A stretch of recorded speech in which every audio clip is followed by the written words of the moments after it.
irmãos, para a nossa exposição nesta manhã.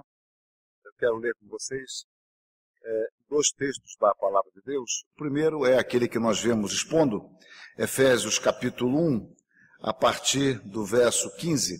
Efésios capítulo 1, a partir do verso 15. Diz assim a Palavra de Deus.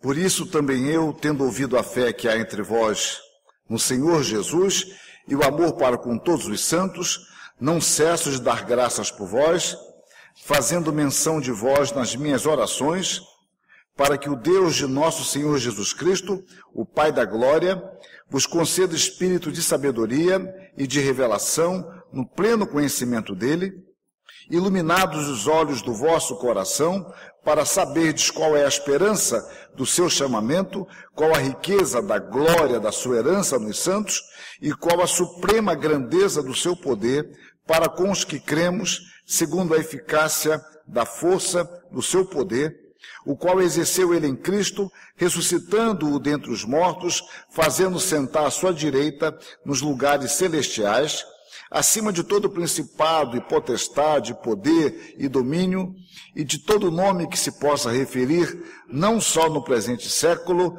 mas também no vindouro, e pôs todas as coisas debaixo dos pés, e para ser o cabeça sobre todas as coisas, o deu à igreja, a qual é o seu corpo, a plenitude daquele que a tudo enche em todas as coisas. Amém. O segundo texto, meus irmãos, se encontra ainda em Efésios, no capítulo 4, a partir do primeiro verso. Efésios, capítulo 4, a partir do primeiro verso.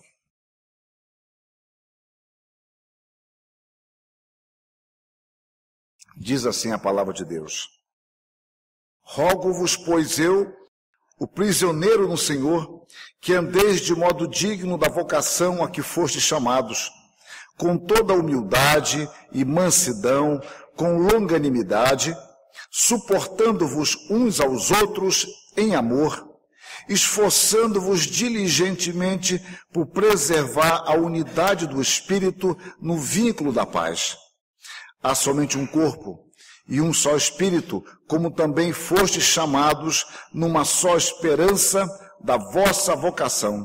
Há um só Senhor, uma só fé, um só batismo, um só Deus e Pai de todos, o qual é sobre todos, age por meio de todos e está em todos. Amém. Meus irmãos, partindo de Efésios capítulo 1, que lemos há pouco, nós temos falado nas últimas ocasiões sobre a igreja como corpo de Cristo. E chamamos atenção para alguns aspectos da igreja e temos enfatizado a unidade da igreja.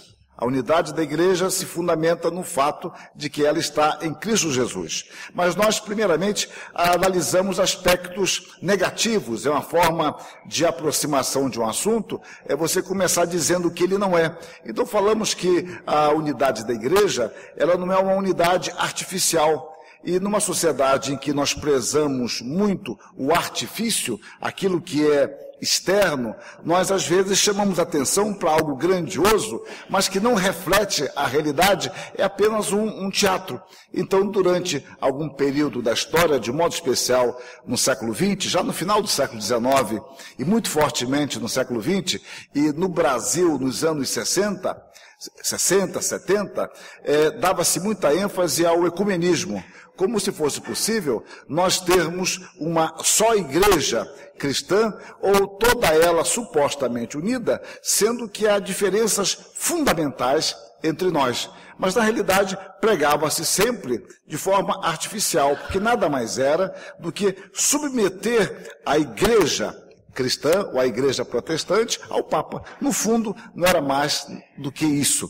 Bom, mas essa fase passou, mas houve resistência. A nossa igreja presbiteriana do Brasil, eu lembro do meu tempo de estudante, lia bastante sobre isso, artigos no jornal. Reverendo Alceu acompanhou isso bastante de perto, já que é uma geração que esteve presente, viva e forte nessa fase. Então isso foi vencido.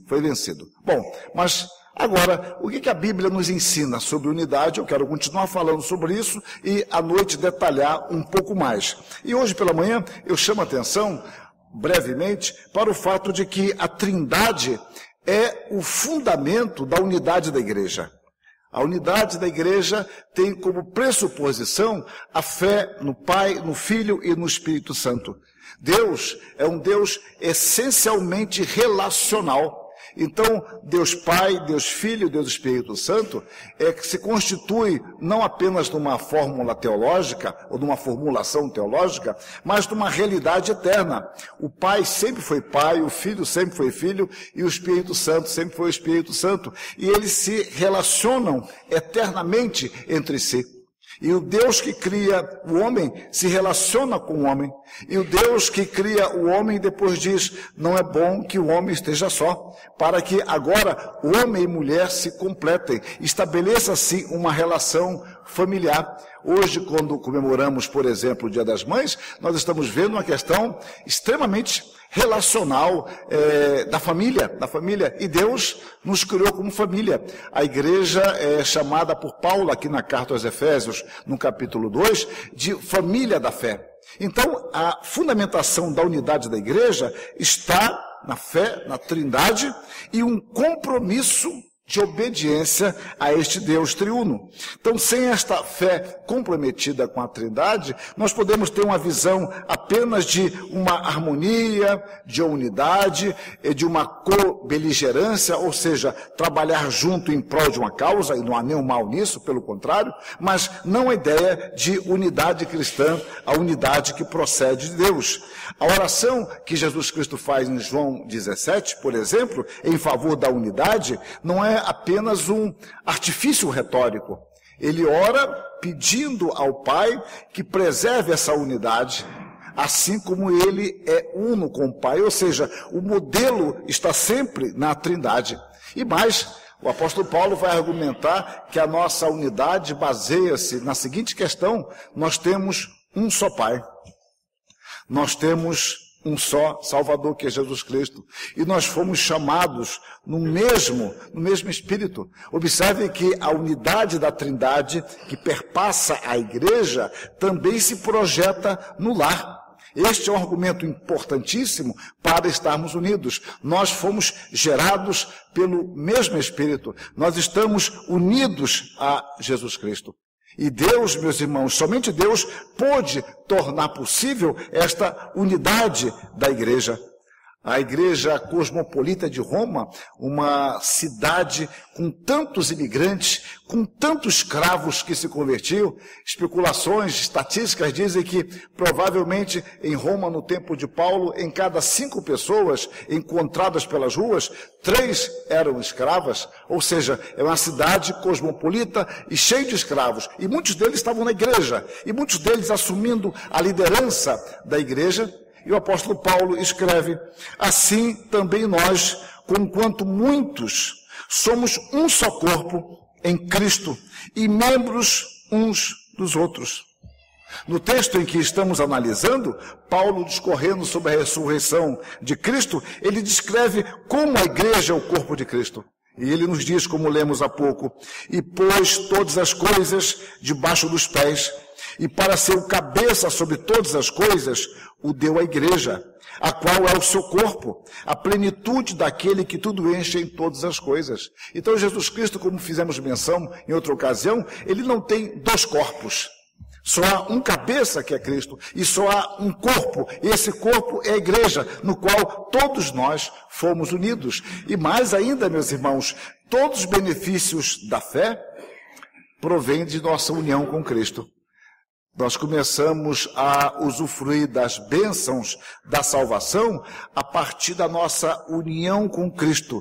É desta união com Cristo que começa a fluir para nós as bênçãos que Deus tem preparado para nós desde toda a eternidade. Então há um só cabeça, um só corpo, todos nós estamos unidos disto. Bom, mas essa unidade, que é um fato, tem como fundamento a Trindade. A palavra de Deus vai nos mostrar que ela é produzida pelo Espírito. E é uma coisa curiosa, a Bíblia só usa 2 vezes a palavra unidade, e ambas as vezes em Efésios, quando Paulo nos diz, no texto que lemos, esforçando-vos diligentemente por preservar a unidade do Espírito.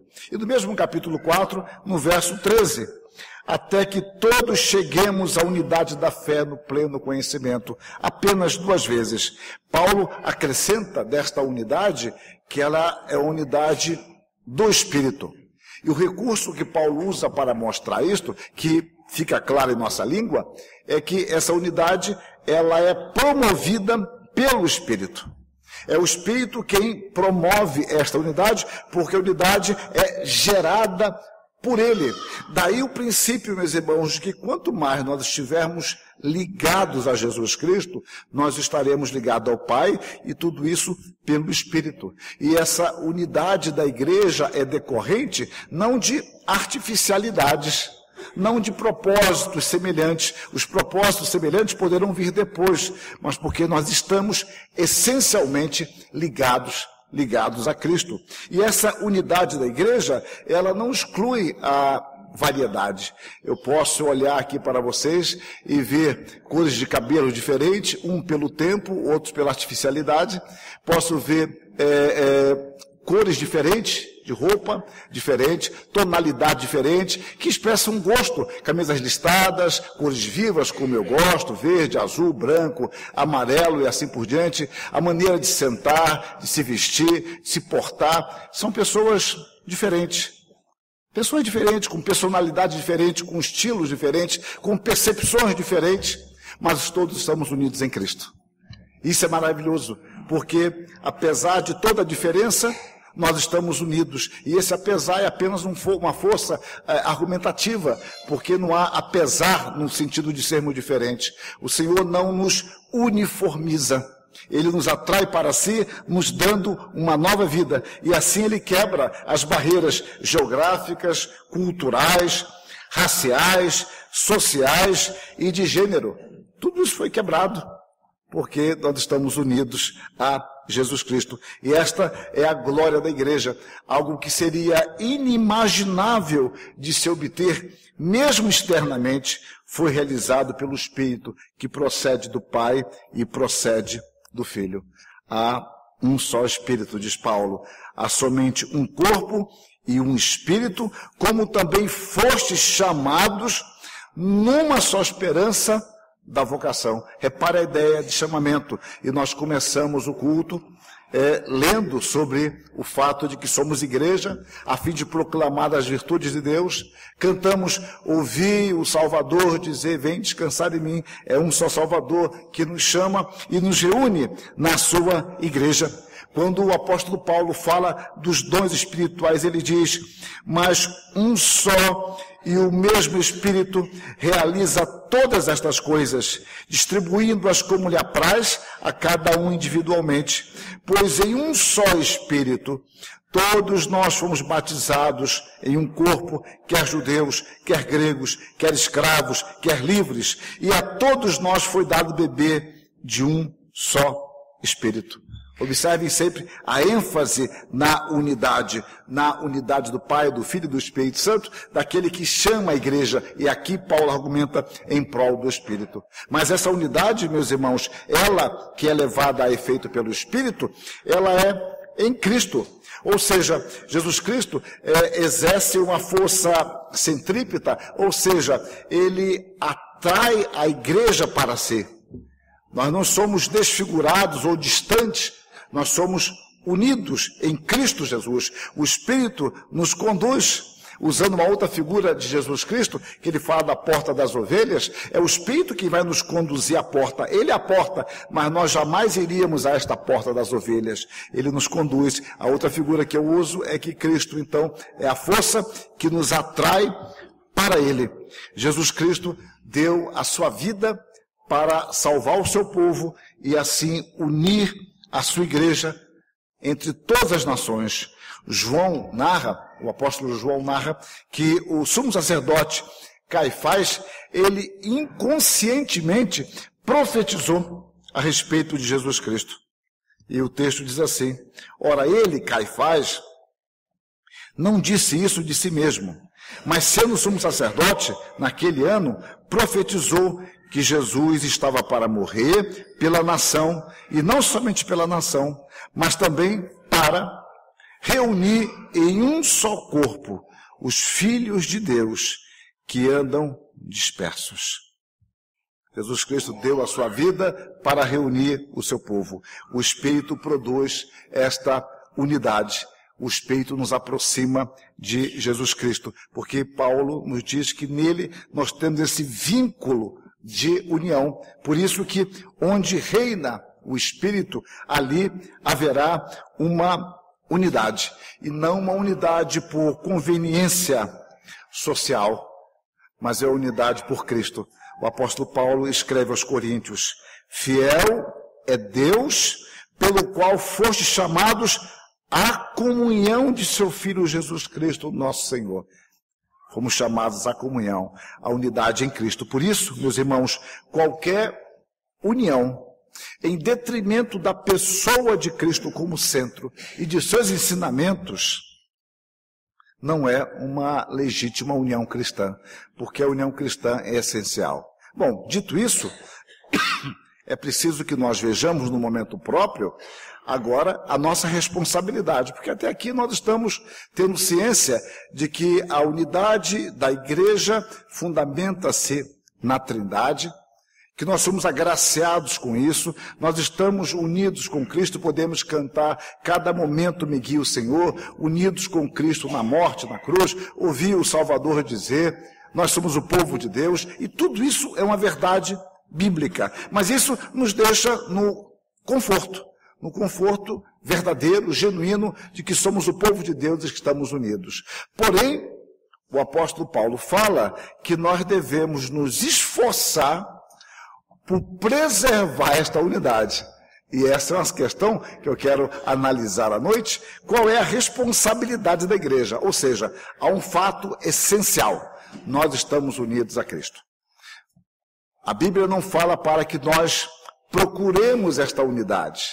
Ela já existe, essencialmente em Cristo. Mas agora, a palavra de Deus nos orienta, nos instrui a que preservemos esta unidade. É como, mudando o que deve ser mudado, alguém nos desse uma casa nova e falasse, olha, está nova, está pintada com uma boa tinta, não colocamos água na souvenir, nada disso, está ótimo, piso muito bom, feito com muito carinho, com muita atenção. Agora, preservem isso. Aí entra a nossa responsabilidade. E à noite eu quero ver com vocês biblicamente como a igreja se esforça, tentando para o texto de Paulo, por preservar a unidade do Espírito no vínculo da paz.